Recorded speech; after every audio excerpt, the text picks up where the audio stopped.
Inanama husi Escola Secundária Geral Público Suai, município Covalima, tawosan hamutu kodiselu manori nebela suficiente e a escola refere. Situação ne relata husi adjunta diretora escola refere, Ana Doutel Sarmento, ba presidente República José Ramos Horta, nebe hal visita ba escola refere e a semana kotu kliuba. Ana explica ho manorin hamutu klimanulu recensia nebe iha número ne la suficiente hodi anorin estudante atual hamutu reunida atu situ ne nulu recendima. Professora funcionários públicos lá suficiente hodi hala processo ensino a presidente e a escola e a professora nebe selu hosina amanasi hamutu professor na nulu recinen Manancia no feto na inditu.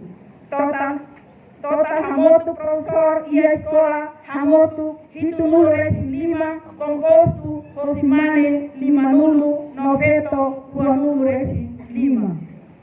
Além de menos número manorin escola refere enfrentamos menos sala de aula no escritório ba manorin sira, inclui laboratório prática ba estudante sira.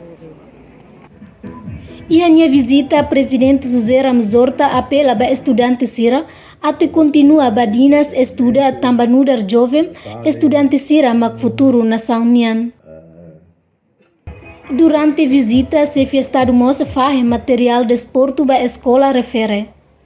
Antes ne se festado durante a visita serviço e a município Covalima apoiamos $100 americanos rio ida ba uma mahun Centro Esperança ba feto salele e a suku maudemo posto administrativo Tilomar.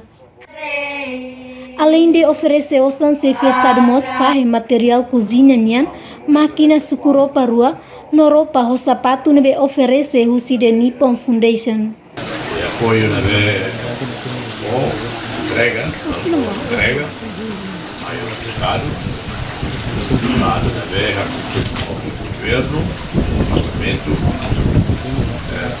governo nacional ali apoia 100% a atividade do continente Halo, para muito, muita pouca, menos dia, e na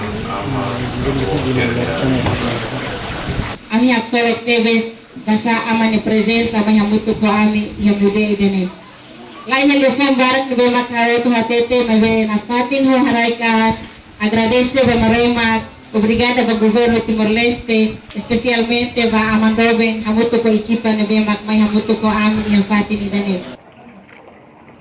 O Sisuai município Covalima Nurianti Fátima VIP TV.